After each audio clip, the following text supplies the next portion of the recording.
Bismillahirrahmanirrahim. Darussalam Mosque, Toronto, Canada. Ladies Bayan after Johar Salah, Sunday, 13th Ramadan, 14th of September 2008. Allah blessed us with three niyamas. Sadaqah can be given to husband if needed. Best use of niyamats. The bayan is presented by Hazrat Maulana Mufti Saeed Ahmed Palanpuri Sahib Damad Barakatuhu. نحمده ونستعينه ونستغفره ونؤمن به ونتوكل عليه ونعوذ بالله من شرور أنفسنا ومن سيئات أعمالنا من يهده الله فلا مضل له ومن يضلله فلا هادي له وأشهد أن لا إله إلا الله وحده لا شريك له وأشهد أن سيدنا ومولانا وحبيبنا وشفيعنا محمدا عبده ورسوله أرسله إلى الناس كافة بشيرا ونذيرا وداعيا إلى الله بإذنه وسراجا منيرا صلى الله تعالى عليه وعلى آله وصحبه وبارك وسلم تسليما كثيرا كثيرا وبعد فأعوذ بالله من الشيطان الرجيم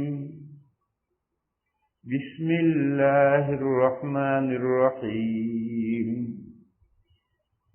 ما عندكم ينفد وما عند الله باق ولنجزين الذين صبروا أجرهم بأحسن ما كانوا يعملون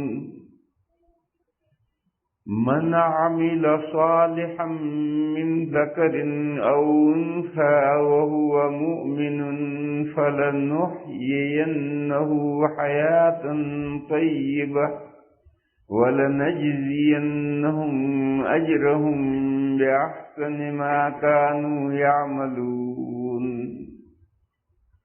صدق الله مولانا.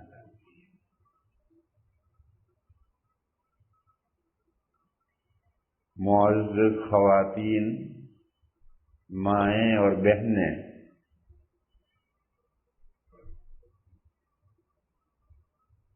اللہ جل شانہ عم نوالہ نے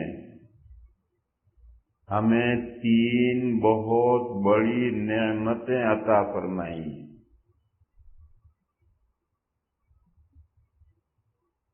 ان میں سے ہر نعمت اتنی عظیم الشان ہے، اتنی اہم ہے کہ اگر زندگی بھر ہم اس نعمت کا شکر بجا لائیں تو ہمارے لیے ممکن نہیں.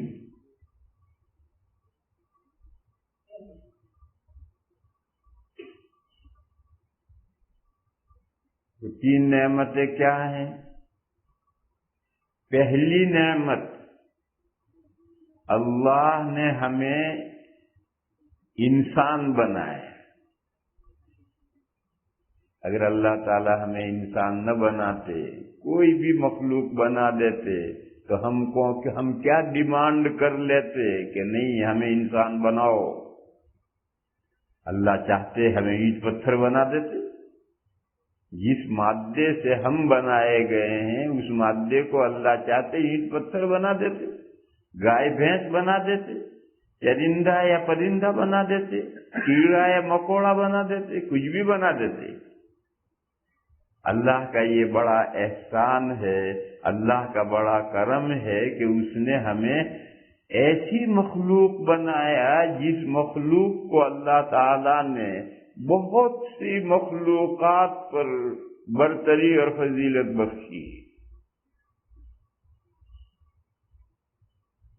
قرآن کریم میں ہے وَلَقَدْ كَرَّمْنَا بَنِي آدَمَ وَحَمَلْنَاهُمْ فِي الْبَرِّ وَالْبَحْرِ وَرَزَقْنَاهُمْ مِنَ الطَّيِّبَاتِ وَفَضَّلْنَاهُمْ عَلَى كَثِيرٍ مِّمَّنْ خَلَقْنَا تَفْضِيلًا۔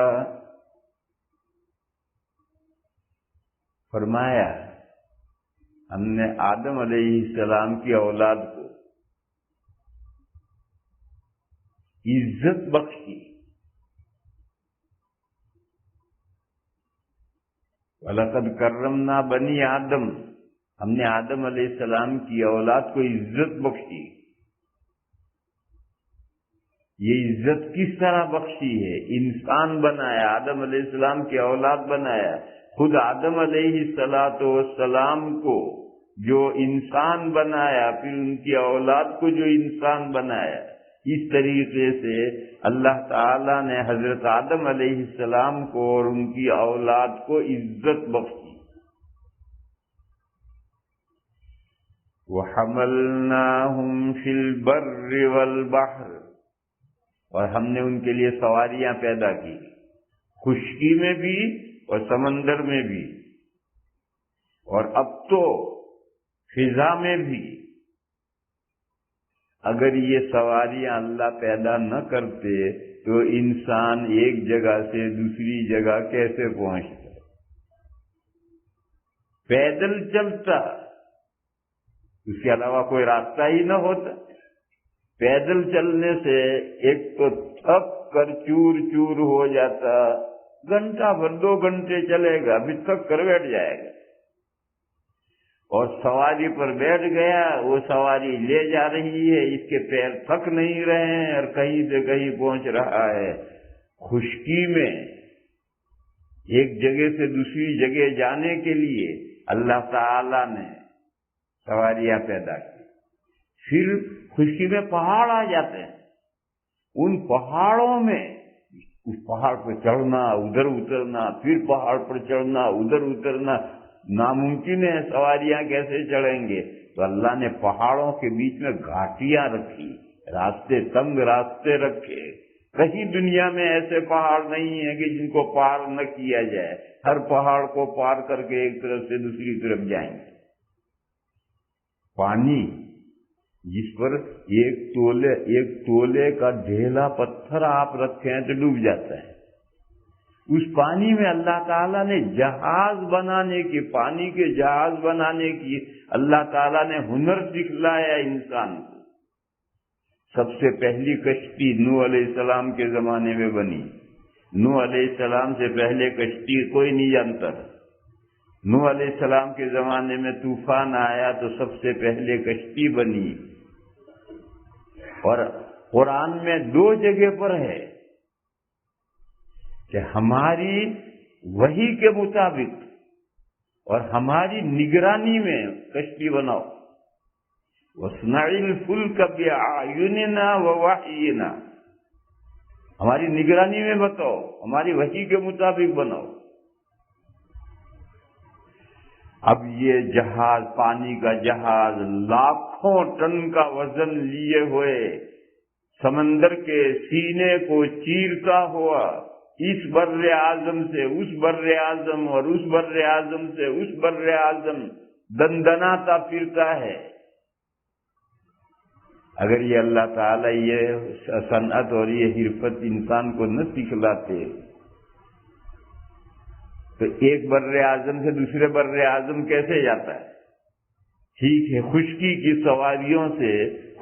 سواریوں سے ایک بر اعظم تو گھوم لیا، لیکن ایک بر اعظم سے دوسرے بر اعظم کیسے جاتا اگر یہ کشتیوں کی صنعت اللہ تعالیٰ نہ سکھلاتے؟ اور آج اللہ تعالیٰ نے انسان کو فضائی سروس، اس کی صنعت سکھلا دی۔ اس کا فائدہ کیا ہے؟ اس کا فائدہ کچھ نہیں، بس ایک فائدہ ہے کہ منٹوں سیکنڈوں میں کہیں سے کہیں پہنچ گئے۔ پہلے بھی یہ جو خشکی کی سواری، خشکی میں جو اللہ نے سواریاں پیدا کی تھی، اسے پورے بر اعظم میں آپ جا سکتے تھے، لیکن ایک بر اعظم سے دوسرے بر اعظم نہیں جا سکتے تھے، اس کے لیے پانی کی کشتیاں ضروری تھی، اور پانی کی کشتی کے ذریعے پوری دنیا میں جا سکتے تھے۔ تو ہوائی سروس نے کوئی نئی بات نہیں پیدا کی، پہلے بھی پانی کی کشتی سے ساری دنیا میں جا سکتے تھے۔ ہوائی سروس نے کیا کیا؟ فاصلے سمیٹ دیے، 24 گھنٹے میں پوری زمین کے پورے کا راؤنڈ لے سکتے، تو تیزی آ گئی، خاص زندگی ہو گئی۔ یہ اللہ تعالیٰ کے احسان ہے۔ وَلَقَدْ كَرَّمْنَا بَنِي آدَمَ وَحَمَلْنَاهُمْ فِي الْبَرِّ وَالْبَحْرِ وَرَزَقْنَاهُمْ مِنَ الطَّيِّبَاتِ۔ تیسری نعمت اللہ نے یہ بیان کی کہ ہم نے انسان کو ستھری روزی کھانے کے لیے دی، پاکیزہ حلال طیب روزی ہم نے انسان کو کھانے کے لیے دی۔ مگر میری بہنوں اور میرے بھائیوں، انسان کا حال یہ ہے کہ حلال رزق چھوڑ کر حرام کے پیچھے دوڑتا ہے، جائز کمائی کو چھوڑ کر ناجائز کمائی کرتا ہے، حالانکہ اللہ تعالی نے انسان کے لیے طیب اور حلال روزی مہیا کی ہے، کھانے کے لیے جو روزی دی ہے وہ حلال و طیب پیدا کی ہے۔ ایک حدیث شریف میں ہے، اور یہ حدیث شریف جمعہ کے خطبوں میں عام طور پر پڑھی جاتی ہے، الا ان النفسا لن تموت حتى تستكمل رزقها الا فاجملوا في الطلب۔ اللہ پاک نے فرمایا، سنو، کوئی شخص ہرگز نہیں مرے گا جب تک کہ اس کے قسمت کی لکھی روزی اسے پہنچ نہ جائے۔ الا ان نفسا لن تموت حتى تستكمل رزقها، ہر شخص کی قسمت میں اللہ تعالیٰ نے جو روزی لکھی ہے وہ روزی جب تک اسے نہ پہنچ جائے موت نہیں آ سکتی۔ بس حضور نے فرمایا، جب بات یہ ہے قسمت کا لکھا دانا ضرور پہنچ کر رہنا ہے تو جائز طریقے سے روزی کماؤ نا۔ الا فاجملوا فی الطلب، اناپ شناپ کماؤ گے تو ابھی قسمت کا لکھا پہنچے، جائز ذرائع ڈھونڈو گے تو ابھی قسمت کا لکھا پہنچے گا۔ میرے بھائیوں، میری بہنوں، اس پر غور کرو۔ جو لوگ پھونک پھونک کر قدم رکھتے ہیں، حلال طیب لقمہ کماتے ہیں، کیا وہ ملینر نہیں ہے؟ ملینر ہیں دنیا میں۔ اور کیا وہ لوگ جو اناپ شناپ کماتے ہیں وہ نان شبینہ کے محتاج نہیں ہیں، فاقوں میں نہیں مرتے؟ وہ فاقوں میں مرتے ہیں۔ تو معلوم ہوا کہ کمائی کے اناپ شناپ ذریعے اختیار کرنے سے کوئی آدمی ملینر ہو جائے، ایسا نہیں ہے۔ اناپ شناپ کمانے والے بھی بھوکوں مرتے ہیں، جیب میں ایک پیسہ نہیں ہوتا ہے۔ اور ایسا نہیں ہے کہ جو حلال و طیب کمائے اس کو بیچارہ غریب اور فقیر رہے کیونکہ حلال و طیب آمدنی کم ہوتی ہے، ایسا نہیں ہے۔ حلال و طیب کمانے والے بھی ملینر ہوتے ہیں، اللہ تعالیٰ بے حساب ان کو دیتا ہے۔ کیوں؟ ہم جو محنت کرتے ہیں، جو اسباب و آلات اختیار کرتے ہیں، اس پر رزق کا مدار نہیں ہے۔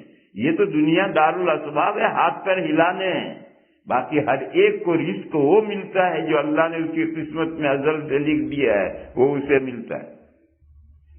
اس لیے نبی پاک صلی اللہ تعالی علیہ وسلم نے فرمایا کہ جب صورتحال یہ ہے کہ جس کی قسمت میں جو لکھا ہوا ہے اسے پہنچ کر رہے گا، بس کمانے کے جائز ذرائع کیوں نہیں استعمال کرتے؟ حرام حلال کی تمیز ختم کر کے ادھر ادھر ہاتھ پیر کیوں مارتے ہو؟ تو اللہ تعالیٰ نے تیسری بات یہ فرمائی کہ ہم نے تمہیں طیبات میں سے روزی دی ہے، یعنی تمہارے لیے حلال و طیب روزی پیدا کی ہے، حلال و طیب روزی کے وسائل اور ذرائع پیدا کیے ہیں۔ اب تمہارا یہ اختیار ہے کہ تم اللہ کے حلال و طیب ذرائع اختیار کرتے ہو یا جائز ناجائز کا خیال کیے بغیر غلط راہوں سے روزی تلاش کرتے ہو، یہ تمہارا اپنا عمل ہے۔ ہم نے تو تمہارے لیے حلال روزی مہیا کی ہے، حلال روزی تیار کی ہے، وَرَزَقْنَاهُم مِّنَ الطَّيِّبَاتِ۔ اور چوتھی بات یہ فرمائی کہ ہماری مخلوقات میں سے بہت سی مخلوقات پر ہم نے انسان کو برتری بخشی ہے، وَفَضَّلْنَاهُمْ عَلَى كَثِيرٍ مِّمَّنْ خَلَقْنَا تَفْضِيلًا۔ بہت سی مخلوقات پر برتری بخشی، کچھ مخلوقات نکل گئی، کچھ مخلوقات انسان سے بھی افضل ہیں۔ وہ مخلوقات کون ہیں؟ آسمانی فرشتے۔ آسمانی فرشتوں میں دو طرح کے ہیں، عام فرشتے، خاص فرشتے، جیسے حضرت جبرائیل، حضرت میکائیل، بڑے بڑے حضرات۔ تو خاص فرشتے اور عام فرشتے آسمان کے۔ زمین کے فرشتے بھی اسی میں ہیں۔ علماء کرام نے یہ بیان کیا ہے کہ عام مومنین سے عام فرشتے افضل ہیں، اور خاص مومنین خاص فرشتوں سے افضل ہیں۔ جیسے انبیاء کرام علیہم الصلاۃ والسلام حضرت جبرائیل میکائیل سے افضل ہیں۔ یہ جو انبیاء ہیں یہ خاص انسان ہیں، یہ خاص فرشتوں سے افضل ہیں، اور عام مومنین سے عام فرشتے افضل ہیں۔ تو جب عام فرشتے افضل ہیں تو خاص فرشتے بھی افضل ہیں۔ اس کی طرف اللہ نے اشارہ فرمایا ہے کہ اللہ کی خلقت میں جتنی مخلوقات ہیں انسان سب سے افضل نہیں، بہت سی مخلوقات سے افضل ہے۔ فرشتوں کو الگ کیا کہ خواص فرشتے جو ہیں وہ عام مومنین سے افضل ہیں۔ بہرحال اللہ تعالیٰ نے چار باتیں بیان کی۔ آدم کی اولاد کو ہم نے عزت بخشی، خشکی اور سمندر میں سفر کرنے کے لیے سواریاں پیدا کی، حلال و طیب روزی انسان کے لیے اللہ نے مہیا کی۔ اللہ نے اپنی مخلوقات میں سے بے شمار مخلوق پر انسان کو برتری بخشی۔ یہ اللہ کی ایک ایسی نعمت ہے جس نعمت کا اگر ہم ہمیشہ زندگی بھر شکر بجا لائیں تو ابھی اس نعمت کا شکر ادا نہیں کر سکتے۔ دوسری نعمت، اللہ نے ہمیں ایمان کی دولت دی۔ دیکھو آج دنیا میں انسان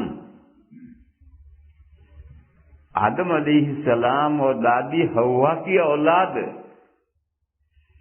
ہمارے ہی جیسے انسان بے شمار ہیں۔ 2/3 دنیا کی صرف 1/3 مسلمان ہے، 2/3 ان کو ایمان کی دولت نہیں ملی۔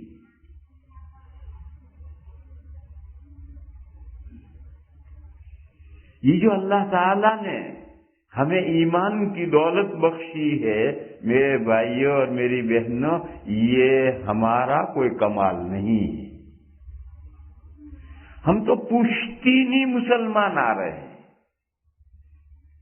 ہمارے باپ دادا پردادا مسلمان تھے، ہم مسلمانوں کے گھروں میں پیدا ہوئے تو مسلمان ہوئے۔ ہمارا کیا اس میں محنت درکار ہوئی ہے، ہماری کیا ہمارا کمال ہے اور کیا خوبی ہے۔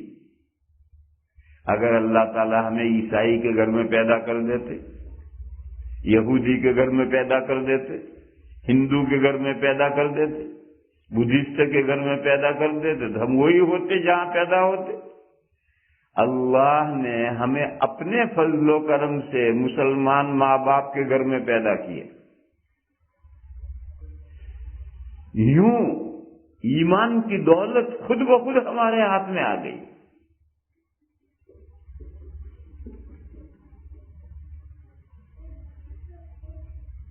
میرے بھائیوں اور میری بہنوں، آپ جانتے ہیں کہ مسلمان کے گھر میں پیدا ہونے ہی سے ایمان نہیں ملتا۔ ایمان اللہ کی نعمت ہے، وہ کسی بھی بندے کو مل سکتا ہے، اور آج ملتے ہیں۔ آج بھی روز شب و روز بہت سے اللہ کے بندے مرد بھی اسلام قبول کرتے ہیں، بہت سی اللہ کی بندیاں عورتیں بھی اسلام قبول کرتے ہیں، حالانکہ وہ غیر مسلموں کے گھروں میں پیدا ہوئے ہیں، اور اللہ کے فضل سے انہیں دولت ایمان مل جاتی۔ بلکہ دیکھنے میں یہ آتا ہے کہ جو یہ 9 مسلم مرد ہیں اور یہ 9 مسلم عورتیں ہیں، وہ ہم پشتینی مسلمانوں سے اعمال میں آگے جاتے ہیں۔ کیوں؟ انہوں نے محنت کر کے ایمان حاصل کیا ہے تو انہیں ایمان کی قدر ہوتی، اور ہمارے تو گھر کی لونڈیاں ہے، ایمان باپ دادا سے ملا ہے تو ہمیں کوئی قدر ہی نہیں۔ آج جو پشتینی مسلمان ہیں ان میں بے شمار مرد بھی ہیں اور مردوں سے زیادہ عورتیں بھی ہیں کہ انہیں ایمان کی کوئی قدر نہیں ہے، وہ ایمان کے تقاضوں کو پورے نہیں کرتے ہیں۔ اور یہ جو اسلام قبول کرنے والے مرد ہیں یا اسلام قبول کرنے والی عورتیں ہیں، اگر وہ غلط ہاتھوں میں نہ پھنس جائے، کبھی شومی قسمت سے قادیانیوں کے ہاتھوں میں پھنس جاتے، مرزائیوں کے ہاتھوں میں پھنس جاتے ہیں، سلفیوں کے ہاتھوں میں پھنس جاتے ہیں، مودودیوں کے ہاتھوں میں پھنس جاتے ہیں، تو یہ تو بارش سے بھاگا پر نالے کے نیچے آ کر کھڑا ہو گیا، ایسا ہوتا ہے۔ لیکن اگر اللہ کی توفیق دستگیری کرے، اللہ کی عنایت اور مہربانی ان کے شامل حال ہو، اور وہ اہل السنہ والجماعہ میں شامل ہوں، عقیدے ان کے صحیح ہوں، عقیدے ان کے صحیح ہوں گے تو عمل میں ہم پشتینی مسلمانوں سے وہ آگے جائیں گے۔ وہ مرد 9 مسلم اور وہ عورتیں 9 مسلم، عقیدے ان کے اگر صحیح ہیں تو عمل میں ہم پشتینی مسلمانوں سے آگے جائیں گے، کیونکہ انہیں اپنے ایمان کی قدر ہے، انہوں نے محنت سے ایمان حاصل کیا ہے۔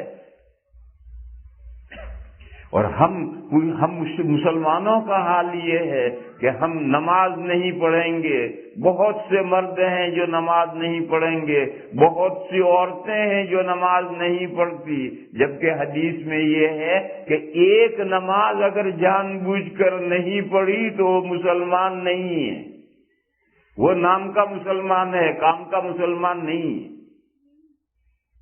یہ حدیث شریف میں فرمایا ہے من ترک الصلاۃ متعمدا فقد کفر۔ مگر میری بہنوں، آج ہم میں بہت سی خواتین ہیں، مردوں میں بہت سے مرد ہیں کہ وہ کبھی بھی نماز نہیں پڑھتے، کبھی اتفاقاً پڑھ لیں تو الگ بات ہے۔ یہ ایمان، جو دولت ایمان ہے، اس کی ہمیں قدر نہ ہونے کی وجہ سے ہے۔ اگر ہمیں اپنے ایمان کی قدر ہوتی تو ہم اپنے ایمان کے تقاضوں کو ہم ہمیشہ پوری کرتے۔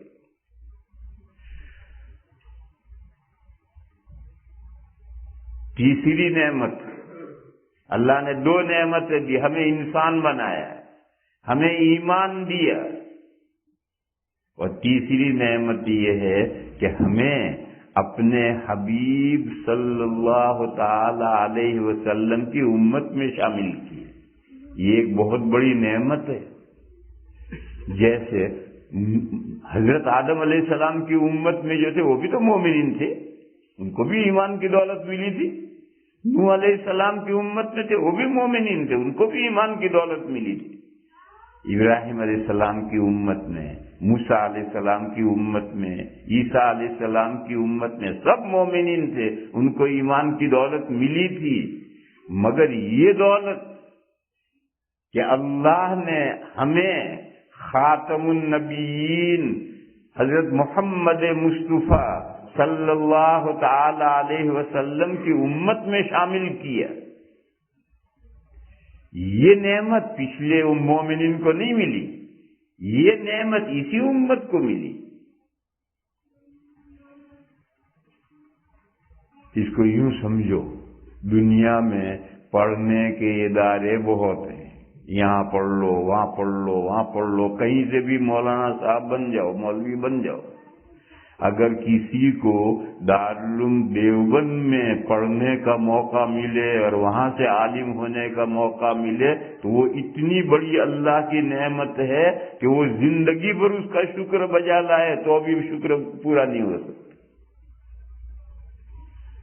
باقی کسی بھی مدرسے سے مولوی بن جاؤ، مولوی تو بن گئے، دین تو سیکھ لیا، لیکن دارالعلوم دیوبند سے مولوی بننا اتنی بڑی فضیلت ہے کہ زندگی بھر اس کا شکر بجا نہیں لا سکتا آدمی۔ یہ ایک مثال ہے سمجھنے کی۔ اسی طرح کسی بھی نبی کا امتی ہے تو وہ مومن ہے، جنت میں جائے گا، لیکن اللہ تعالیٰ نے اس کو اپنے حبیب صلی اللہ تعالی علیہ وسلم کی امت میں شامل فرمایا، اور وہ حضور کا امتی بناتے، یہ اتنی بڑی فضیلت ہے کہ اگر زندگی بھر شکر بجا لائے شکر ادا نہیں کر سکتا۔ قرآن پاک میں ہے لَقَدْ مَنَّ اللَّهُ عَلَى الْمُؤْمِنِينَ إِذْ بَعَثَ فِيهِمْ رَسُولًا مِّنْ أَنفُسِهِمْ يَتْلُو عَلَيْهِمْ آيَاتِهِ وَيُزَكِّيهِمْ وَيُعَلِّمُهُمُ الْكِتَابَ وَالْحِكْمَةَ وَإِنْ كَانُوا مِنْ قَبْلُ لَفِي ضَلَالٍ مُبِينٍ۔ فرمایا بخدا واقعہ یہ ہے کہ اللہ نے احسان فرمایا مومنین پر۔ معلوم ہے یہ تیسری نعمت ہے۔ پہلی نعمت ایک اللہ نے ہمیں انسان بنایا، دوسری نعمت یہ کہ اللہ نے ہمیں ایمان دیا، تیسری نعمت یہ ہے کہ اللہ نے مومنین پر احسان کیا کہ انہی میں سے خاتم النبیین صلی اللہ علیہ وسلم کو مبعوث فرمایا اور آخری نبی کی امت بننے کا شرف بخشا۔ یہ تیسری نعمت ہے۔ میرے بھائیوں اور میری بہنوں، نعمتیں در حقیقت یہ تین ہی، اس کے علاوہ اللہ نے بے شمار ہمیں نعمتیں دے رکھی ہیں، وہ سب نعمتیں ہیں مگر ٹیمپریری ہیں۔ اللہ نے ہمیں دولت دی، کئی دن کی مہمان ہے۔ اللہ نے ہمیں حسن و جمال دیا ہے، کتنے دن تک برقرار رہنے والا ہے، یہ ہماری بیوٹی، یہ ہماری خوبصورتی کتنے دن برقرار رہنے والی ہے۔ اللہ نے ہمیں ہیلتھ دی ہے، تندرست دی ہے، کتنے دن ساتھ دے گی، یہ ہیلتھ کتنے دن ہمارا ساتھ دے گی۔ اللہ نے ہمیں عزت و عظمت دی ہے، کرسی دی ہے، چیئرمین، عزت و عظمت دی ہے، یہ عزت و عظمت اور ڈھلتی چھاؤں ہے، ابھی چیئرمین ہے ابھی خاک نشین ہو جاتا ہے۔ بہرحال یہ سب نعمتیں ہیں، بے شک نعمت ہے۔ تندرستی ہے تو نعمت ہے، دولت ہے، حلال و طیب مال ہے تو نعمت ہے، عزت و عظمت ہے تو نعمت ہے، بے شک سب نعمتیں ہیں، مگر یہ نعمتیں ٹیمپریری ہیں، دائمی نہیں۔ اللہ فرماتے ہیں ما عندکم ینفد، تمہارے پاس جو کچھ ہے وہ سب نمٹ جانے والا ہے۔ صحت ہے، ایک وقت آئے گا صحت ساتھ چھوڑ دے گی، بیماریاں آ کر ڈیرا ڈال دے گی۔ دولت ہے، صبح ہے شام نہیں رہی، ڈاکہ پڑا گھر میں اور سڑک پر بیٹھ گیا آ کر کے، کچھ ڈھیلا اس کے پاس نہیں رہا۔ عزت ہے، رات گزری، اگلے دن ذلیل و رسوا ہو کر رہ گیا، عہدہ گیا۔ پہلے سب لوگ عظمت سے نام لیتے تھے، اب سب گالیاں دینے لگے۔ تو فرمایا ما عندکم ینفد، تمہارے پاس جو کچھ ہے وہ 3 نعمتیں، وہ تو ابدی ہے۔ اللہ نے ہمیں انسان بنا دیا، ہم انسان بن گئے ہمیشہ کے لیے۔ اللہ نے ہمیں دولت ایمان دی، یہ ہمارے پاس ہمیشہ رہنے والی دولت ایمان ہے، کنٹینیوس دولت ہے۔ اللہ نے ہمیں نبی آخر الزمان کی امت میں شامل فرمایا، یہ بھی ایک ایسی نعمت ہے جو ختم ہونے والی نہیں۔ بس ان 3 نعمتوں کے علاوہ جتنی نعمتیں ہیں، ما عندکم ینفد، جو بھی نعمت تمہارے پاس ہے وہ نمٹ جانے والی ہے۔ اگر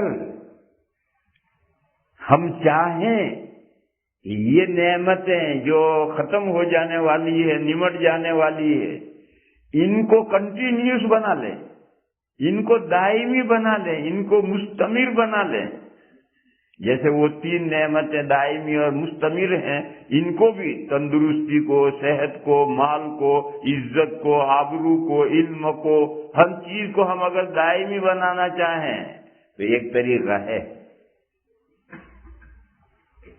بیٹھ جائے، ادھر ادھر مت بھٹک، بیٹھ جائے۔ تمہیں یاد ہے کیمیا بناتے تھے لوگ پہلے، کیمیا بناتے تھے، کوئی بھی دھات لو، تانبا، پیتل، یہ 2 دھاتیں ہوتی تھی، لوہا ووہا نہیں، تانبا یا پیتل۔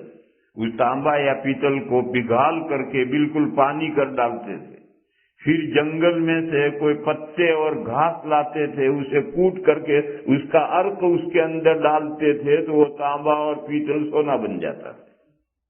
اس کو کیمیا کہتے ہیں۔ بنتا کچھ نہیں، لوگوں کا ایسا خیال تھا، اور قصے سنائیں گے، فلاں نے کیا تھا تو بن گیا تھا، فلاں نے کیا تھا بن گیا تھا، مگر کسی کے ہاتھ سے بنتا کچھ نہیں، بس قصے ہی سناتے ہیں۔ بہرحال کیمیا ہے۔ دیکھو تانبا اور پیتل معمولی دھاتیں، اگر آپ نے اس کو کیمیا بنا دیا، سونا بنا دیا تو کتنی قیمتی بن گئی۔ اسی طرح سے میرے بھائیو، اللہ کی دی ہوئی وہ نعمتیں جو ٹیمپریری ہیں، اگر تم ان کو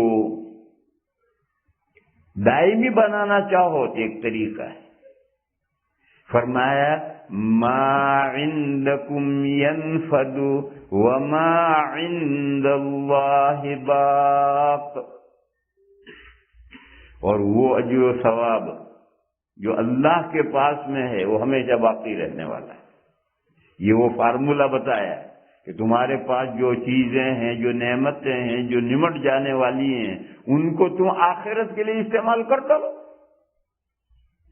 اب وہی چیزیں باقی رہنے والی ہیں۔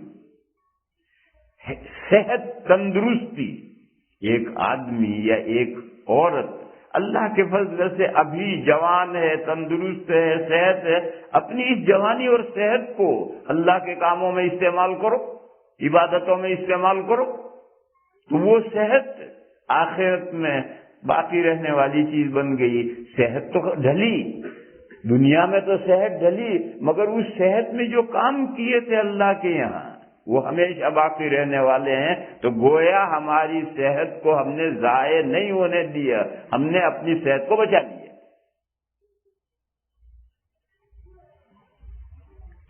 بلکہ حدیث شریف میں یہ ہے کہ دنیا میں جب صحت ڈھل جاتی ہے تو اللہ تعالیٰ فرشتے کو حکم دیتے ہیں، میرا بندہ، میری بندی تندرستی میں جو عمل کرتا تھا، کرتی تھی، وہ عمل اس کے نامے اعمال میں کنٹینیوس لکھا جاتا رہے۔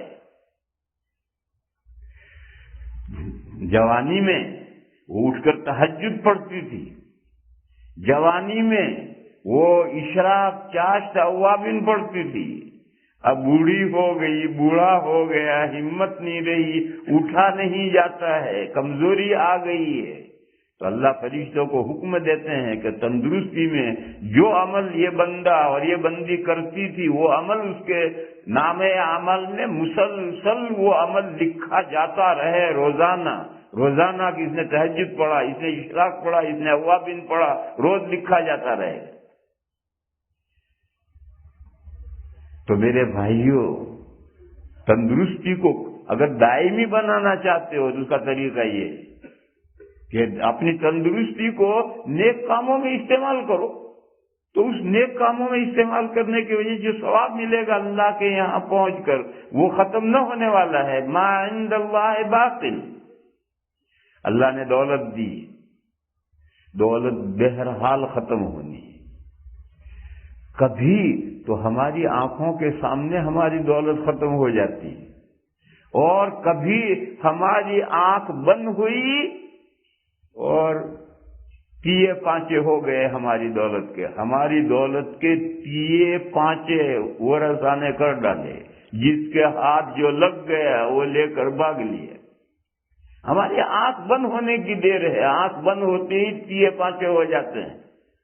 اور اب تو تیے پانچے کرنے کے لیے گورنمنٹ بھی آتی ہے، ویلتھ ٹیکس لگاتی کیوں نہیں؟ گورنمنٹ بھی تیار ہے، تمہاری آنکھ بند ہوئی اور ویلتھ ٹیکس آئے گا۔ میرے بھائیوں، یہ ہماری دولت کا حال ہے۔ ہمارے دیکھتے دیکھتے کبھی تو زندگی میں ساتھ چھوڑ دیتی ہے دولت، اور مرنے کے بعد تو ہر گہرے کی دولت ساتھ چھوڑ ہی دیتی۔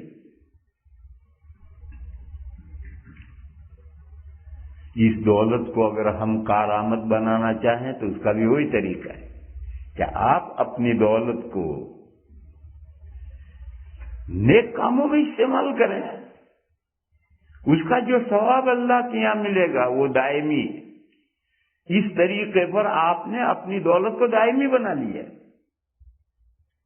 دیکھو میرے بھائیوں اور میری بہنوں، اس کو دھوکہ مت کھاؤ۔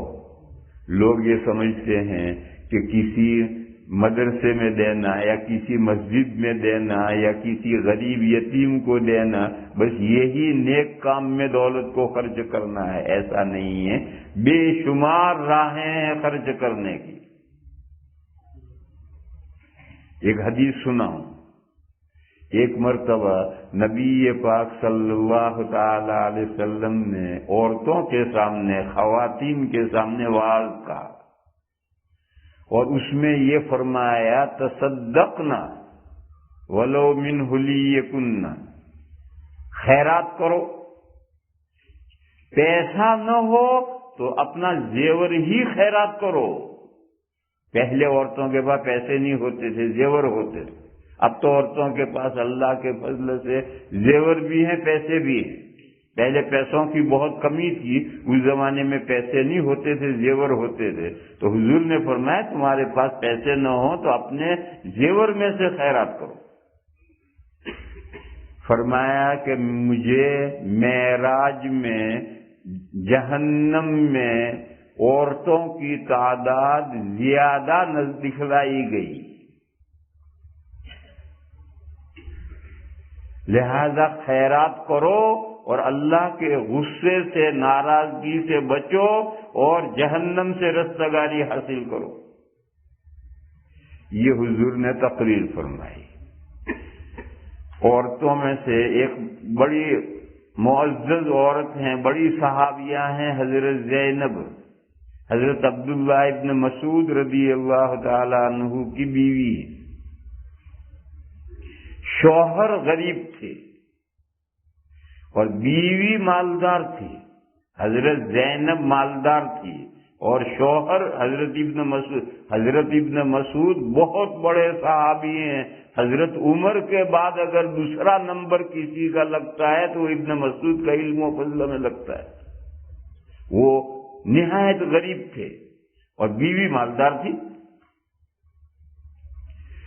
بیوی پر خرچ کرنا یہ شوہر کی ذمہ داری ہے، چاہے بیوی مالدار ہو، لیکن بیوی کو خرچہ دینا یہ شوہر کی ذمہ داری ہے۔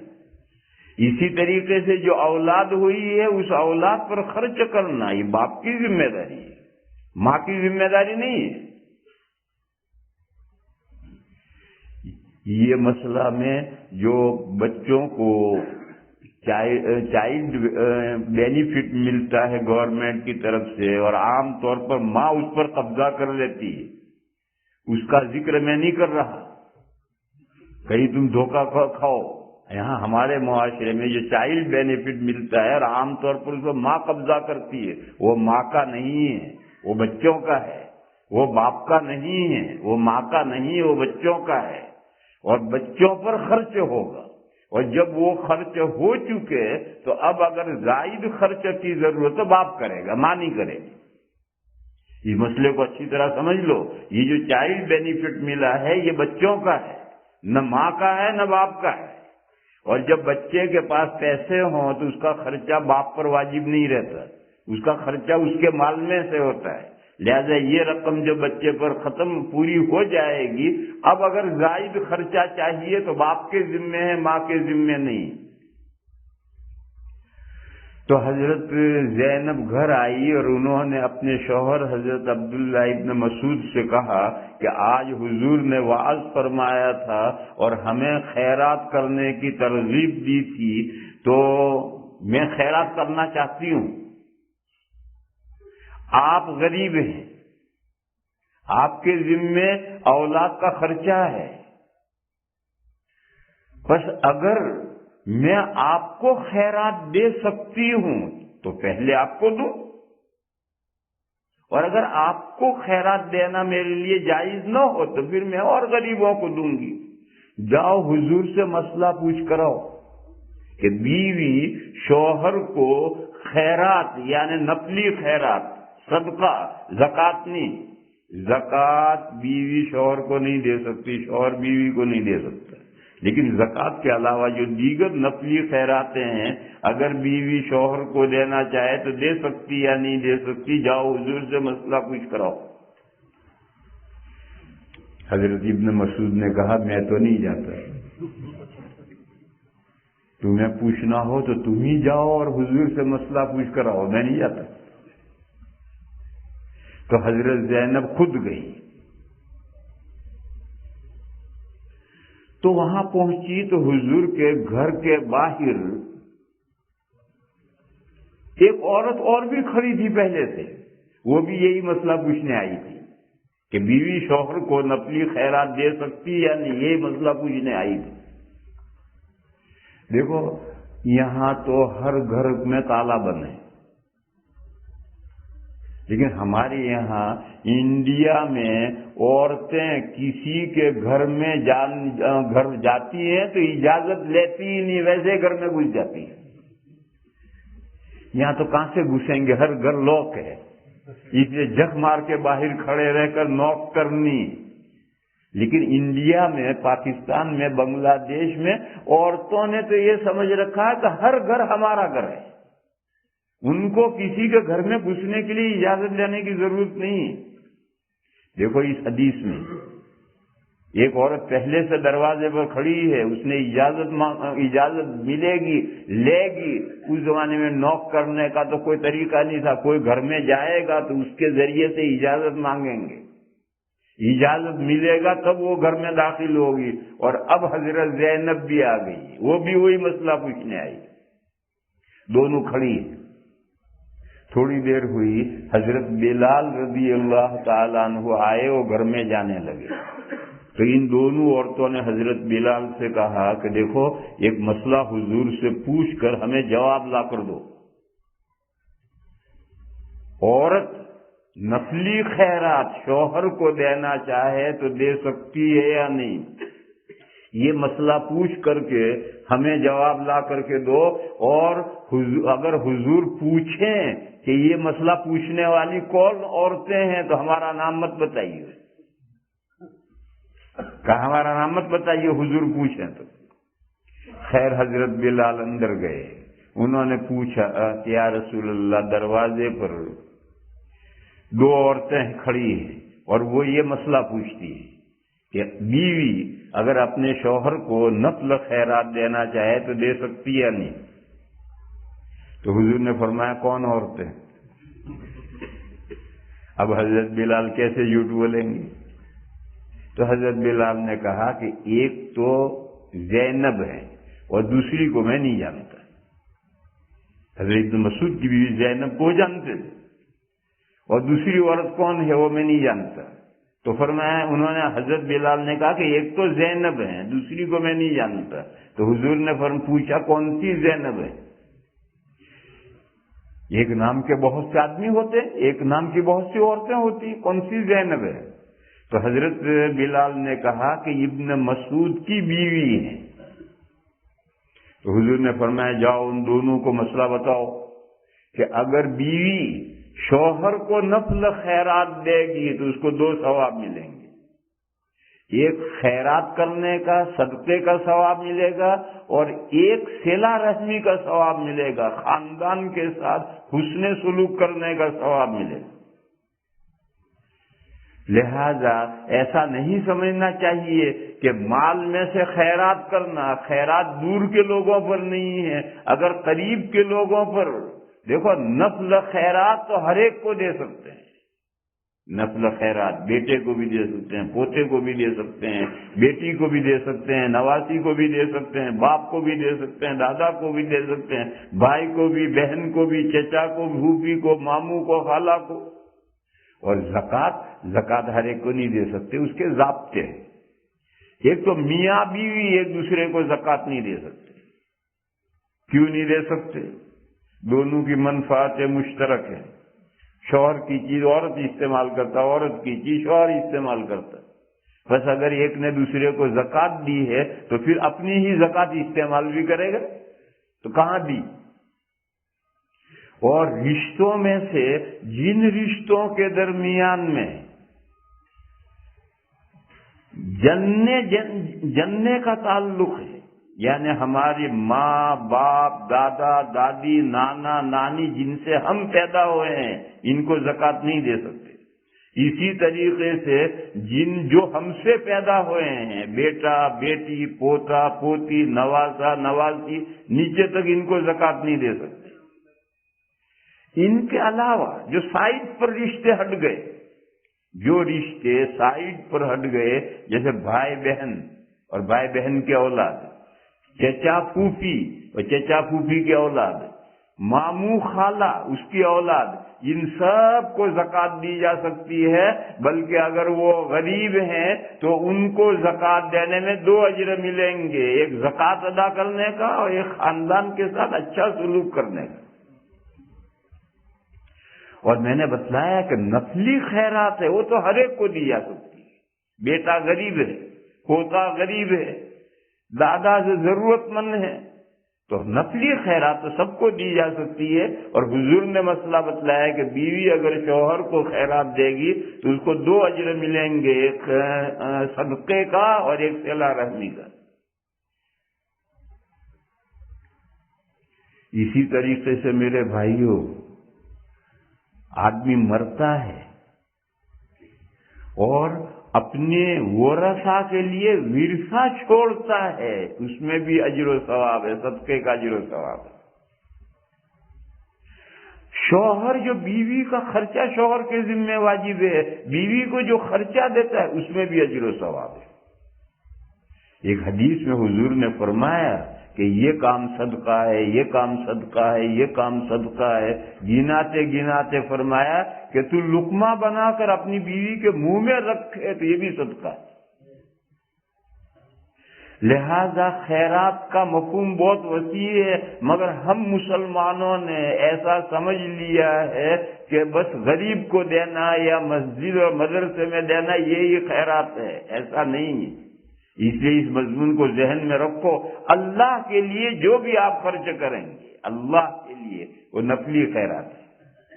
اور زکوٰۃ ایک الگ مال ہے جو دینا ہے، اس کے علاوہ زکوٰۃ اور صدقۃ الفطر کے علاوہ آپ اللہ کے لیے جو کچھ خرچ کریں گے وہ سب صدقہ ہے۔ تو میں عرض یہ کر رہا تھا کہ اللہ نے مال دیا ہے، یہ مال ختم ہونے والا ہے، اس کو اگر ہم باقی رہنے والی چیز بنانا چاہیں اللہ کے لیے خرچ کرو، صدقہ کرو، اس صدقے کا جو اللہ کے یہاں اجر و ثواب ملے گا وہ ہمیشہ باقی رہنے والا۔ یہ میں نے ایک دو مثالیں دی، تو اللہ نے فرمایا ما عندکم ینفد، تمہارے پاس جو کچھ ہے وہ نمٹ جانے والا ہے، وما عند اللہ باق، اور اللہ کے پاس جو کچھ ہے وہ ہمیشہ باقی رہنے والا ہے، لہذا تمہارے پاس جو ہے نمٹ جانے والا ہے، اس کو بھی باقی رہنے والا بنانا چاہو تو دین کے کاموں میں، نیکی کے کاموں میں سب چیزوں کو خرچ کرو، اس کا جو اجر و ثواب اللہ کے یہاں ملے گا وہ کبھی نہ ختم ہونے والا ہے۔ پھر اور بتایا کہ اگر تم ایسا کر لو گے تو اللہ کے یہاں عمل کے بقدر ثواب نہیں ملے گا۔ $1 دیا تو اس کے عوض میں $1 آخرت میں ملے گا، ایسا نہیں، بلکہ اگر تم اپنی صحت کو، اپنی عزت کو، اپنے ساکھ کو، اپنی دولت کو، اپنے ہر نعمت کو اگر تم اللہ کے لیے خرچ کرو تو اللہ کے یہاں اس کا صلہ کئی گنا ملے گا، کئی گنا۔ فرمایا وَلَنَجْزِيَنَّ الَّذِينَ صَبَرُوا أَجْرَهُمْ بِأَحْسَنِ مَا كَانُوا يَعْمَلُونَ، اور ضرور بدلہ دیں گے ہم ان کو جنہوں نے صبر کیا، مضبوط رہے، ان کا اجر، بدلے میں ان کا اجر دیں گے، ان کاموں کا بہترین اجر دیں گے جو کام انہوں نے کیے ہیں۔ بہترین کام کیا ہے؟ بہترین اجر کیا ہے کہ ہر نیکی کا ثواب 10 گنا تو ملتا ہی ہے۔ یہ نیکی کی ایک ثواب ملا 10 گنا، یہ بہترین اجر ہوا، اور اگر ایک نیکی کا ایک اجر ملا تو اجر ہوا، اور ایک نیکی کا 10 گنا ملا یہ بہترین اجر ہوا، اور یہ مینیمم ہے، میکسیمم نہیں ہے۔ 10 گنا تو کم از کم ملتا ہے، اور جیسے موقع پر خرچ کیا ہے اور جیسی حاجت پوری کی ہے اس کے اعتبار سے ثواب بڑھتا جاتا ہے اور 700 گنا تک ثواب بڑھتا جاتا ہے۔ حدیث شریف میں ہے الحسنۃ بعشرۃ امثالها الی 700 ضعف، اور اللہ کے راستے میں جو خرچ کیا جاتا ہے اس کا مینیمم 10 گنا نہیں ہے، اس کا مینیمم 700 گنا ہے، اس کا ثواب ہی 700 گنا سے اسٹارٹ ہوتا ہے اور اس کا میکسیمم ہے ہی نہیں۔ مثل الذین ينفقون اموالهم فی سبیل اللہ كمثل حبة أنبتت 7 سنابل في كل سنبلة 100 حبة والله يضاعف لمن يشاء۔ تو اللہ کے راستے میں جو خرچ کیا جائے اس کا ثواب تو 700 گنا سے اسٹارٹ ہوتا ہے اور میکسیمم اس کا ہے ہی نہیں، اور عام جو نیکی کے کام کیے جاتے ہیں اس کا ثواب 10 گنا سے اسٹارٹ ہوتا ہے، یہ مینیمم ہے، اور اس کا میکسیمم ہے 700 گنا۔ مگر اس ضابطے میں سے روزہ مستثنا ہے، روزے کا میکسیمم 700 گنا نہیں ہے، کتنا ہے اس کا میکسیمم اللہ ہی جانتے ہیں کتنا ہے۔ حدیث شریف میں ہے للصائم فرحتان، روزے دار کے لیے 2 خوشیاں ہیں۔ ایک جب امام صاحب دعا پڑھاتے ہیں افطاری کی اور آدمی بھجیوں پر ٹوٹتا ہے، کتنا خوشی ہوتی ہے، اتنی خوشی کہ سب اگر منہ بڑا ہو تو سب کے سامنے سے سمجھ سکتے۔ دوسرا عند لقاء ربہ، جب اللہ تعالیٰ سے روزے دار کی ملاقات ہوگی اور اللہ تعالیٰ اس کے روزے کا ثواب ڈکلیئر کریں گے، اس وقت خوش شاداں فرحاں اتنا بڑا اجر و ثواب اس کے سامنے آئے گا معلوم ہوا کہ روزے کا بھی میکسیمم نہیں ہے، 700 پر رکتا نہیں ہے، کہاں تک جاتا ہے وہ قیامت کو پتہ چلے گا کہاں تک جاتا ہے۔ اور جب روزے دار کے سامنے اس کے روزے کا ثواب آئے گا تو وہ خوش خوش ہو جائے گا۔ مگر میرے بھائیوں اس کے لیے ایک شرط ہے، وہ شرط یہ ہے کہ صبر سے کام لیا جائے۔ بعض مسلمان ہیں، بڑا دن آیا، بڑی رات آئی، خوب عبادت کر ڈالی اور فجر کی نماز نہیں پڑھی۔ بعض مسلمان ہیں کہ جمعہ کا دن آیا، اللہ کے فضل سے جمعہ میں آ گئے اور جمعہ ہی کو فجر میں نہیں آیا، عصر میں نہیں آئے۔ یہ جو جمعہ میں آئے یہ برا نہیں کیا، یہ تو اچھا کیا، لیکن اللہ کے بندے تجھے جمعہ کے وقت میں اللہ یاد آیا، اسی جمعہ کے دن فجر کے وقت تو اپنے اللہ کو کیوں بھول گیا؟ اسی اللہ کو تو جمعہ کے دن عصر کے وقت میں کیوں بھول گیا؟ یہ صبر نہیں، صبر کے معنی ہے جم جانا، ڈٹ جانا۔ 5 نمازیں فرض ہیں، کوئی نماز مس نہیں ہونی چاہیے، 5 نمازیں صحیح وقت پر پڑھی جائیں، یہ صبر ہے۔ روزے ہر سال رکھے جائیں، زکاتیں سال پورا ہوا کہ فوراً زکات ادا، یہ صبر ہے۔ کسی سال زکات دے دی، کسی سال نہیں دی، یہ صبر نہیں ہے۔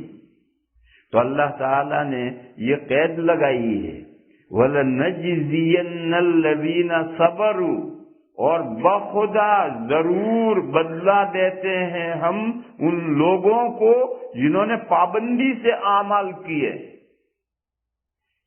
کیا بدلہ دیتے ہیں؟ اجرہم بِأَحْسَنِ مَا كَانُوا يَعْمَلُونَ، ان کے کیے ہوئے کاموں کا بہتر سے بہتر، عمدہ سے عمدہ ہم اجر و صلہ دیتے ہیں، 10 گنا کر کے دیتے ہیں، اس سے زیادہ کر کے دیتے ہیں، لیکن شرط ہے کہ پابندی سے کرے۔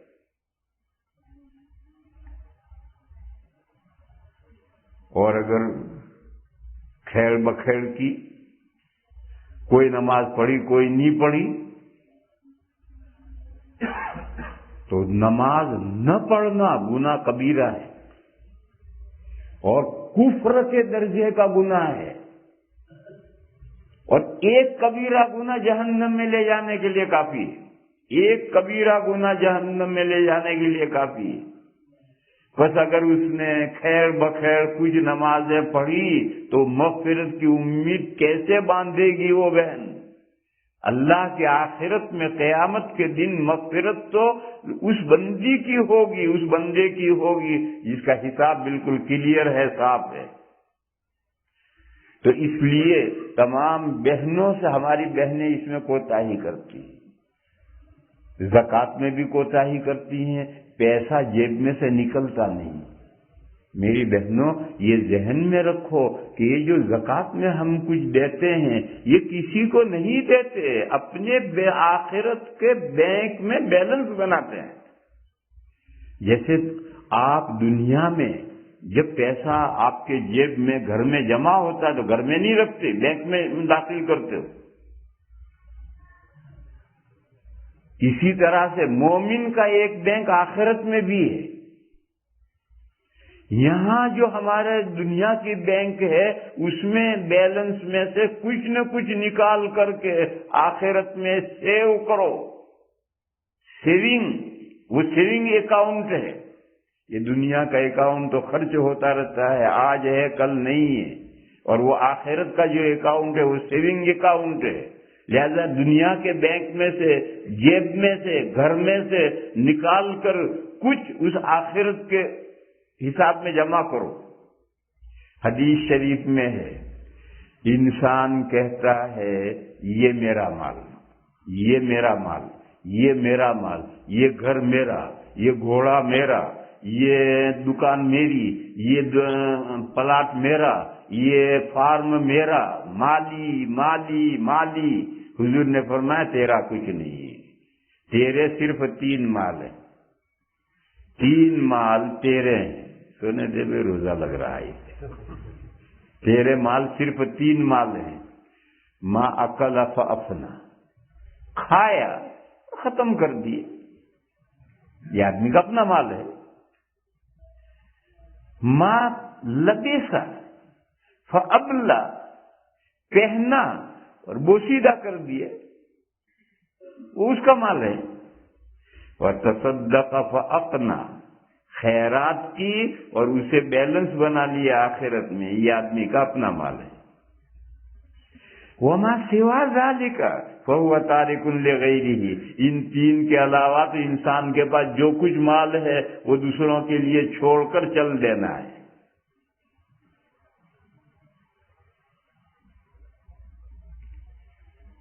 کہ حدیث میں ہے کہ جب آدمی مرتا ہے تو اس کے ساتھ تین چیزیں چلتی ہیں، مال، آل اور اعمال۔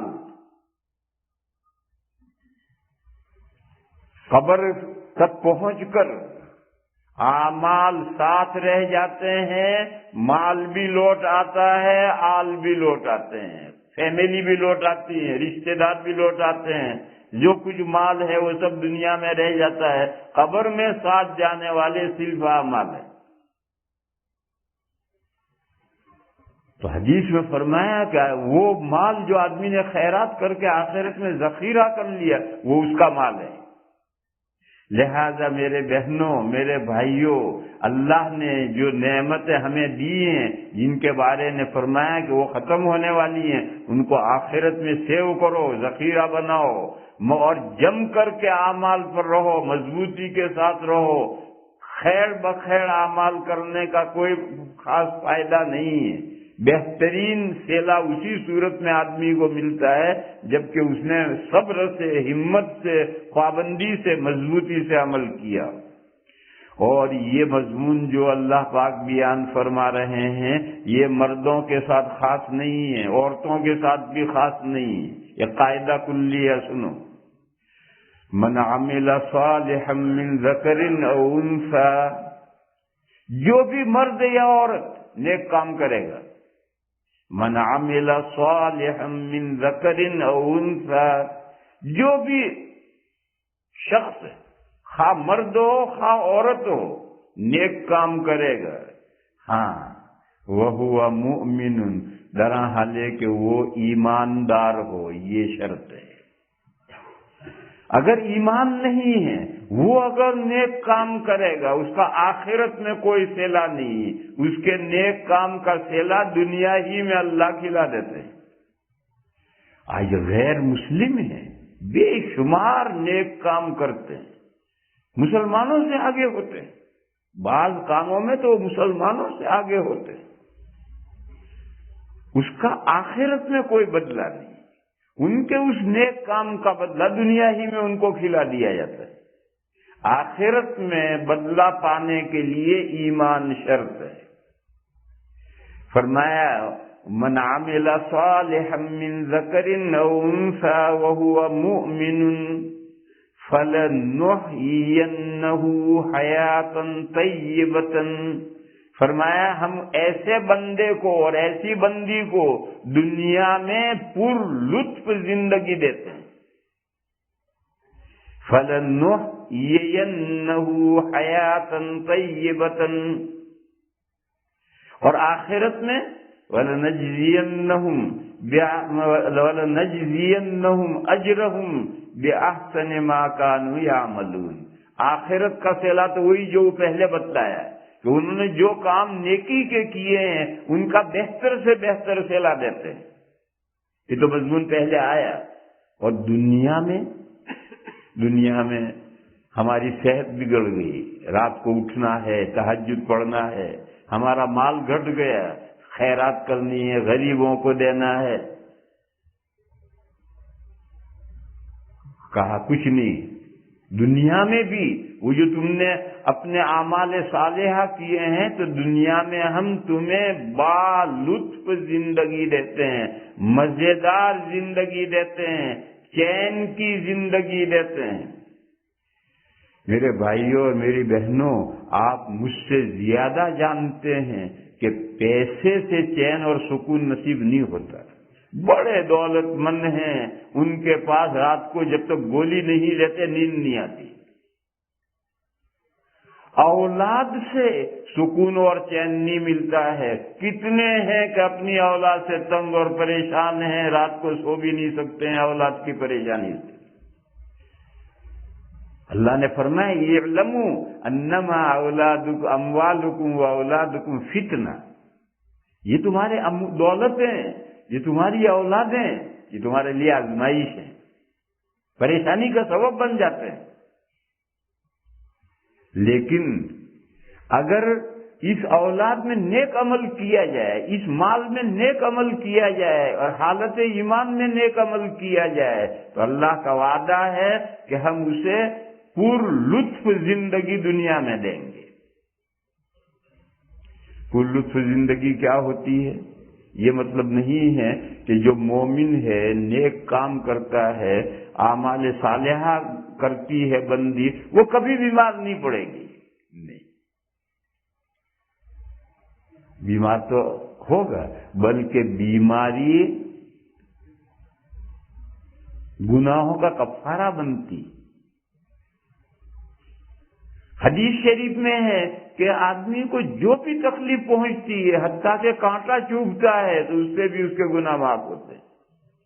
اور بیماری سے بچا ہوا تو فرعون تھا، کہتے ہیں پوری زندگی میں اس خبیث کے سر میں کبھی درد نہیں ہوا۔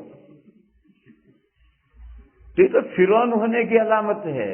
مومن کو ایک حدیث شریف ہے، حضور نے فرمایا مومن کی مثال جانتے ہو؟ گیہوں کا ہرا بھرا کھیت، مشرق کی طرف سے ہوا چلی تو مغرب کی طرف جھک گئے پودے، پھر مغرب کی طرف سے ہوا چلی تو مشرق کی طرف پودے جھک گئے، کبھی ادھر جھکتے ہیں، کبھی ادھر جھکتے ہیں، کبھی ادھر جھکتے ہیں، کبھی ادھر جھکتے ہیں۔ یہ ہری بھری کھیتی کا جو حال ہے وہ مومن کا حال ہے کہ ادھر سے مصیبتیں آئیں ادھر جھکے، ادھر سے مصیبتیں آئیں ادھر جھکے۔ اور منافق کا مثال جانتے ہو؟ یوکلپٹس کا درخت کھڑا ہے، پہاڑی سفیدہ، اس کا درخت کھڑا ہے اور اکڑا ہوا کھڑا، کتنی بھی ہوائیں آؤ پتے ہلتے ہیں، تنا نہیں ہلتا، اور کھڑا ہے اطمینان سے، پتے ہل رہے ہیں، لیکن جس دن اکھڑے گا جڑ میں سے اکھڑ کر دھڑام سے اکھڑے گا۔ یہ یوکلپٹس کا درخت جس دن اکھڑے گا، جڑ سے اکھڑے گا، اس کی ٹہنی وہنی بیچ میں سے نہیں ٹوٹے گا، جڑ میں سے اکھڑ کر دھڑام سے پڑے گا۔ تو جب اللہ تعالیٰ منافق کی پکڑ کریں گے تو منڈی پکڑ کر کے توڑ دیں گے، آہستہ آہستہ اس کے اوپر آفتیں آئیں، کچھ گناہ معاف ہوں، پاک صاف ہو، ایسا نہیں ہوگا۔ اور مومن کے ساتھ اللہ کا فضل ہوتا ہے کہ اس علا میں، اس بلا میں، اس بیماری میں، اس پریشانی میں اللہ نے مبتلا کیا اور اس سے اس کے گناہ معاف کیے، اور جب گناہ سے دھل گیا تب اللہ نے اس بندے کو، اس بندی کو اٹھایا۔ لہذا میری بہنوں، اگر اللہ تعالیٰ زندگی کے آخر میں بیماریوں میں مبتلا کریں تو اسے اللہ کی نعمت سمجھو۔ اگرچہ اللہ سے مانگنی چاہیے عافیت، لیکن بیماری مانگنی نہیں چاہیے، لیکن اگر اللہ کا فیصلہ اور بیماری آئے تو اس بیماری سے مومن کو گھبرانا بھی نہیں چاہیے۔ یہ تو مومن کو اونچا اڑانے کے لیے، اس کی زندگی کو کلیئر کرنے کے لیے، اس کے اجر و ثواب کو بڑھانے کے لیے اللہ تعالیٰ یہ سب کچھ کرتے ہیں۔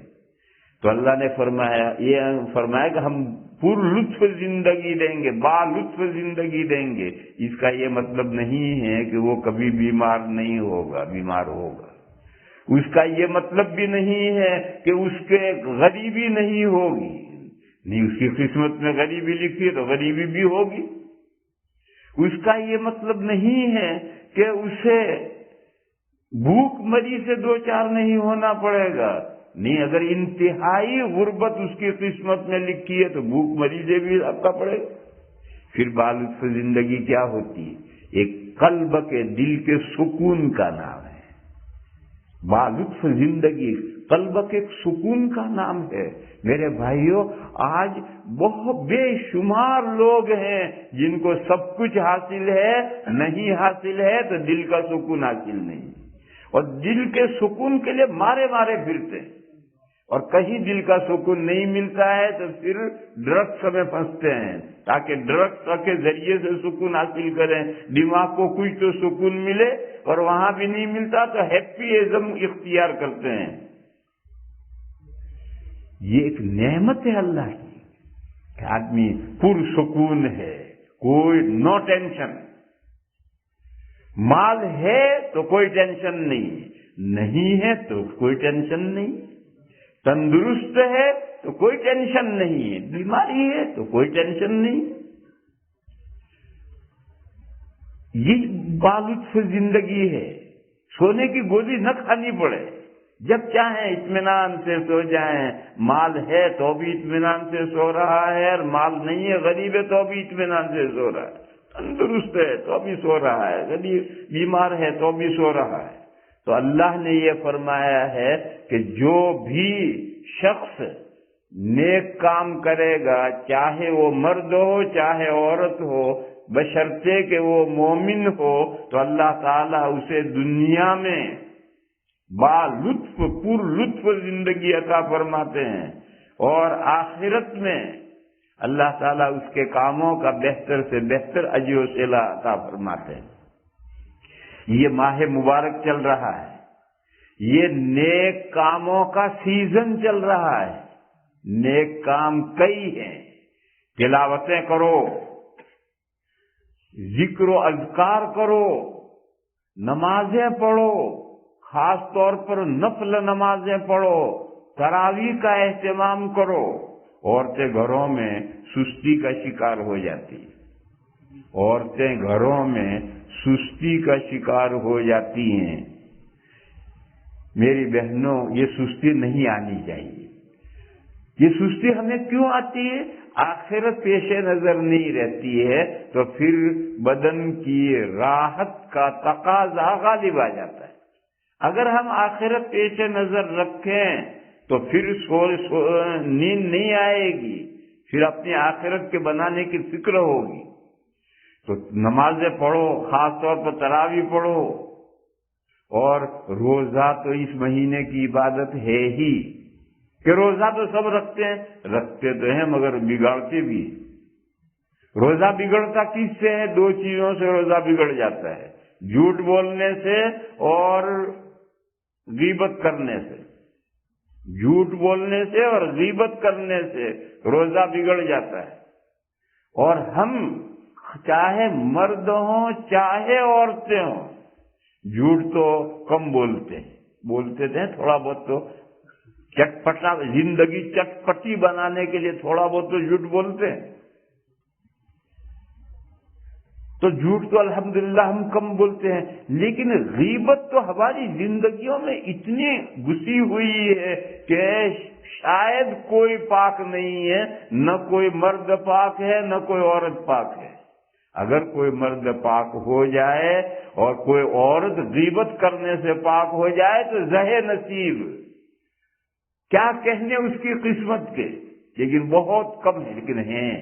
مردوں میں بھی الحمدللہ ایسے مرد آپ کو ملیں گے جو غیبت سے اپنے روزے کو بچاتے ہیں، عورتوں اس کو بھی، اور عورتوں کے لیے غیبت سے بچنا بہت آسان ہے۔ گھر میں اکیلی کس کی غیبت کرے گی؟ بس ٹیلی فون یوز نہ کرے، جہاں ٹیلی فون یوز کیا کہ غیبت شروع، لہذا ٹیلی فون یوز نہ کرے، گھر میں بیٹھی ہے، کس کی غیبت کرنی ہے؟ تو عورتوں کے لیے تو غیبت سے بچنا بہت آسان ہے۔ تو روزوں کا عمل ہے، سب روزے رکھتے ہیں مگر ان کو بگاڑ دیتے ہیں۔ ہم کو چاہیے کہ ہم روزے کو بگاڑیں نہ، تلاوتیں کرو، ذکر و اذکار کرو۔ اللہ نے مال دیا ہے، یہاں شاید ہی کوئی بہن کوئی ماں ایسی ہوگی جس کے پاس 4 پیسے نہ ہوں۔ اللہ نے سب کو مال دیا ہے، اس مال کو خرچ کرو۔ اگر شوہر زکوٰۃ تو زکوٰۃ کی جگہوں میں دی جائے گی، نفلی خیرات کرو۔ اگر شوہر غریب ہے، اس کے ذمے جو خرچے ہیں، اس کی آمدنی میں وہ خرچے پورے نہیں ہوتے ہیں تو خیرات شوہر کو بھی دی جا سکتی ہے، اپنے خاندان کو بھی دی جا سکتی ہے، اپنے رشتہ داروں کو بھی دی جا سکتی ہے، اپنے میکے والوں کو بھی دی جا سکتی ہے، اپنے سسرال والوں کو بھی دی جا سکتی ہے۔ اور غریبوں کو اللہ کے راستے میں خرچ کرو، نیکی کے کاموں میں خرچ کرو، مسجدوں میں، مدرسوں میں، یتیم خانوں میں، اسلامی اسکولوں میں، گرلز اسکولوں میں خرچ کرو رقمیں، اپنی اولاد کو بچاؤ۔ اسکولوں کی تعلیم جیسی بھی ہو، لیکن وہاں کا ماحول ہمارے بچے کو مسلمان نہیں رہنے دے گا۔ اسکول کا جو ماحول ہے وہ ماحول ہمارے بچوں کو مسلمان نہیں رہنے دے گا، نیو جنریشن ہمارے ہاتھ سے نکل جائے گا۔ لہذا اسلامی اسکول بناؤ، گرلز اسکول بناؤ، بوائے اسکول بناؤ، اور اپنی اسکولوں میں مضبوط تعلیم دو، اپنے ماحول میں تعلیم دو، تاکہ ان کا ایمان اور ان کا عمل محفوظ رہے۔ اور اس کے لیے جو خیرات کرنا ہے یا اپنے بچے پر خرچ کرنا ہے۔ یہ اسکولیں فیس لیتی ہیں، اور معمولی فیس نہیں، تگڑا کر فیس لیتی ہیں۔ تو یہ فیس دے کر اپنے بچے کو یہاں پڑھانا، اپنے بچے پر خرچ کرنا، یہ بھی صدقہ ہے، یہ بھی خیرات ہے۔ لہذا میری بہنوں اور میرے بھائیوں، اس سیزن کو جو ماہ مبارک چل رہا ہے، اس کو غنیمت سمجھو۔ اللہ تعالیٰ جو توفیق عطا فرمائے وہ کر لو۔ دیکھتے دیکھتے وقت ہاتھ سے گزر جائے گا۔ وقت قیامت کی چال چلتا ہے، دیکھتے دیکھتے ٹائم گزر جاتا ہے، پھر کفے افسوس ملتا ہے آدمی کہ کاش میں نے وقت پر کچھ کر لیا ہوتا۔ یہ افسوس کا موقع نہ آئے اس سے پہلے میری بہنوں کچھ کر لو، میرے بھائیوں کچھ کر لو۔ اللہ تعالی ہمیں اعمال صالحہ کی توفیق عطا فرمائے، اور اس ماہ مبارک رمضان شریف کو وصول کرنے کی اللہ ہمیں توفیق عطا فرمائے، ورنہ موت منہ کھولے سامنے کھڑی ہے۔ پچھلے سال کتنے بندے اور بندیاں تھے جو ہمارے ساتھ تھے رمضان میں، آج ان میں سے کوئی نہیں، اور ہو سکتا اگلے رمضان میں ہم نہ ہوں۔ اللہ تعالی ہمیں حیات طیبہ عطا فرمائے، اعمال صالحہ سے بھری ہوئی زندگی عطا فرمائے، لیکن گارنٹی کچھ نہیں ہے کہ اگلے رمضان میں ہم ہوں۔ لہذا جو یہ ماہ مبارک چل رہا ہے، آدھا تو تقریباً گزر چکا ہے، جو آدھا رہا ہے اس کو غنیمت سمجھو، اسے وصول کرو۔ وآخر دعوانا ان الحمدللہ رب العالمین۔ درود شریف پڑھیں، دعا کریں۔ اللہم صلی وسلم وبارک علی سیدنا و مولانا محمد وعلی آل سیدنا و مولانا محمد بعدد من صلی وسلم۔ یا الہ العالمین، ہماری خطاؤں کو معاف فرما۔ یا اللہ، ہماری کوتاہیوں سے درگزر فرما۔ اے میرے مولا، ہماری نیکیوں کو قبول فرما، ہمیں زیادہ سے زیادہ نیکیوں کی توفیق عطا فرما۔ یا اللہ، ہم میں جو بیمار ہیں انہیں شفائے کاملہ عطا فرما، ہم میں جو پریشان حال ہیں ان کی پریشانیوں کو دور فرما، ہم میں جو قرضوں میں دبے ہوئے ہیں میرے مولا ان کے قرضوں کی ادائیگی کا غیب سے سامان پیدا فرما۔ یا اللہ، جن لوگوں نے دعاؤں کے لیے کہا ہے یا لکھا ہے یا ان کا ہم پر حق ہے، سب کی جائز مرادیں پوری فرما، سب کو اعمال صالحہ کی توفیق عطا فرما، سب کو دنیا میں بھی بھلائی عطا فرما، آخرت میں بھی بھلائی عطا فرما۔ اے میرے مولا، ہماری نسلوں کی حفاظت فرما، ہماری اپنی حفاظت فرما۔ اے اللہ، دجالی ماحول میں ہم رہ رہے ہیں، چاروں طرف اندھیرا ہی اندھیرا ہے، گمراہیاں ہی گمراہیاں ہیں۔ میرے مولا، ایمان کی روشنی سے ہمیں بہراور فرما، ہمیں دنیا میں رہتے ہوئے آخرت کے بندوں میں شامل فرما، ہمیں اعمال صالحہ کی توفیق عطا فرما۔ اے میرے مولا، ہماری مغفرت فرما، ہمارے ماں باپ کی مغفرت فرما، ہمارے رشتہ داروں کی مغفرت فرما، اور تمام مسلمان مردوں کی اور مسلمان عورتوں کی مغفرت فرما۔ سبحان ربک رب العزت عما یصفون وسلام علی المرسلین والحمد للہ۔